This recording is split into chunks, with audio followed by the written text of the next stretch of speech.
La ville de Prague a toujours attiré les littéraires, intellectuels et scientifiques. Parmi ses plus illustres représentants, l'écrivain Franz Kafka ou encore l'astronome Tycho Brahe, qui ont contribué au rayonnement de la cité. Prague abrite l'une des plus anciennes universités et bibliothèques d'Europe.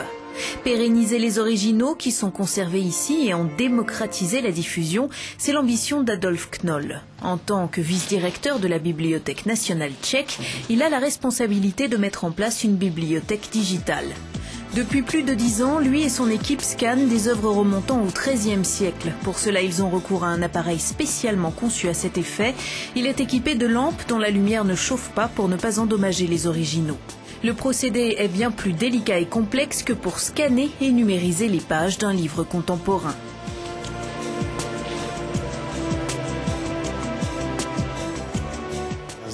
La plus grande différence entre un livre neuf et un manuscrit est que ce dernier est très coloré.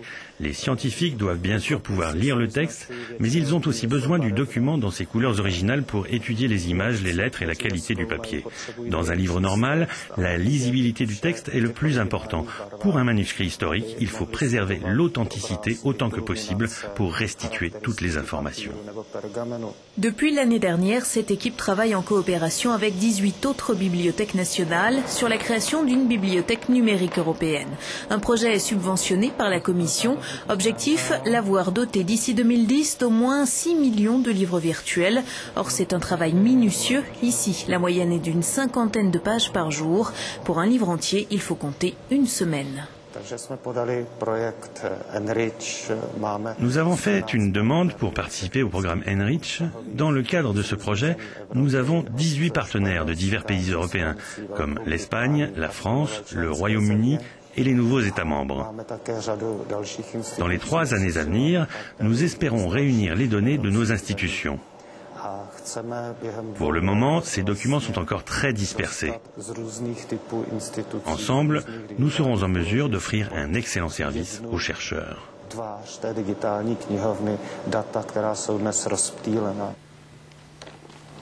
Les notes originales de Tycho Brahe ou une collection rare de poèmes persans disponibles sur Internet, le rêve des spécialistes, mais bien plus encore, une véritable révolution culturelle.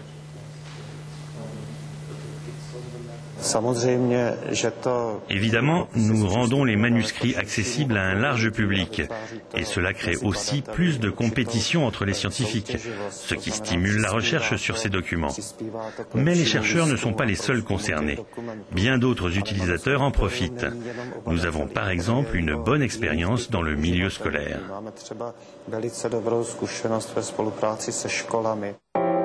L'avènement des bibliothèques numériques devrait permettre aussi de chasser un vieux démon, la psychose de l'incendie dans les bibliothèques. En 2002, la bibliothèque Duchesse Anna Amelia à Weimar, en Allemagne, a pris feu.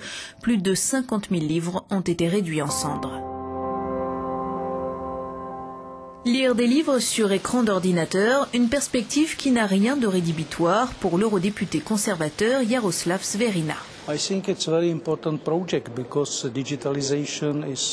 Je pense que c'est un projet très important. La digitalisation est liée aux nouvelles technologies de l'information et je pense que nous devons soutenir ce type d'initiative. En revanche, je m'inquiète de savoir si nous réussirons à réunir les financements pour un projet d'une telle ampleur, s'il est aussi important qu'il paraît l'être.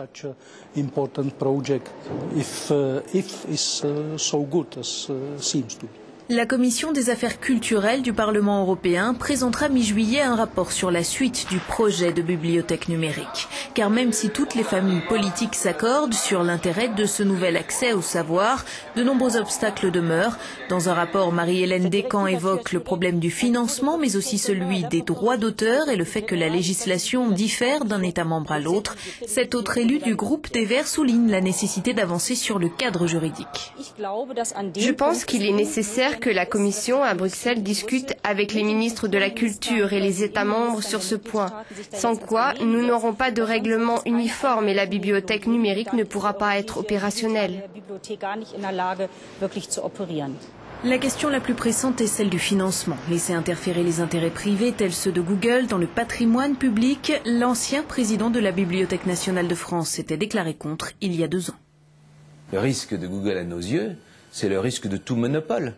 Nous ne voulons pas que Google soit seul à organiser l'information du monde, comme ils disent. Nous voulons servir la diversité culturelle en étant également présents. Forcément, Google sera marqué par une ambiance anglo-saxonne prioritaire. Sur le fond, Helga Truppel est entièrement d'accord, mais elle s'attache à relativiser ses inquiétudes. Je ne me prononce pas systématiquement contre tout sponsor venant de l'industrie. Ce que l'on voit, c'est que le sponsoring dans le domaine de la culture se réduit toujours au financement de ce qui vient au final.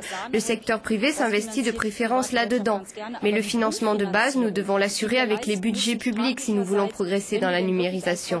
Et si nous voulons vraiment nous adresser au plus grand nombre de citoyens européens. Les contributions du privé ne seront pas suffisantes pour cela. En plus, cela voudrait dire que nous serions dépendants d'eux.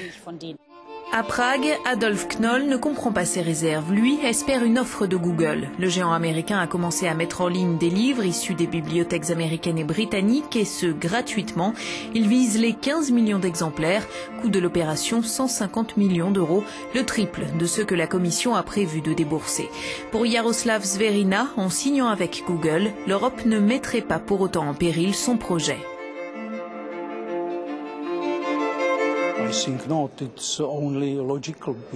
Non, parce que c'est la logique même. Ce sont des ressources tout à fait naturelles.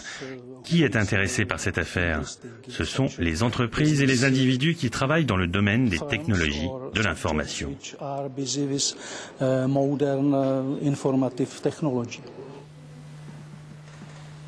Reste le problème des droits d'auteur. Les livres anciens n'y sont pas soumis, mais une bibliothèque virtuelle digne de ce nom se doit aussi de donner accès aux publications actuelles.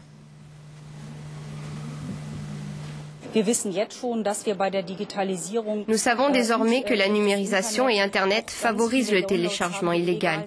Il faut donc trouver le juste équilibre concernant la rémunération de l'auteur, car c'est bien lui qui fournit le contenu. Lorsque l'on parle de propriété intellectuelle, on parle de rémunération. D'autre part, nous voulons, dans l'optique d'une société du savoir, offrir un accès gratuit ou bon marché au plus grand nombre de personnes et de scientifiques possible. L'aventure des bibliothèques numériques n'en est encore qu'à son préambule. Moins de 1% des livres répertoriés ont été confinés dans les ordinateurs européens. Après la Commission européenne, les États membres poursuivront peut-être l'ouvrage en mettant la main à la poche.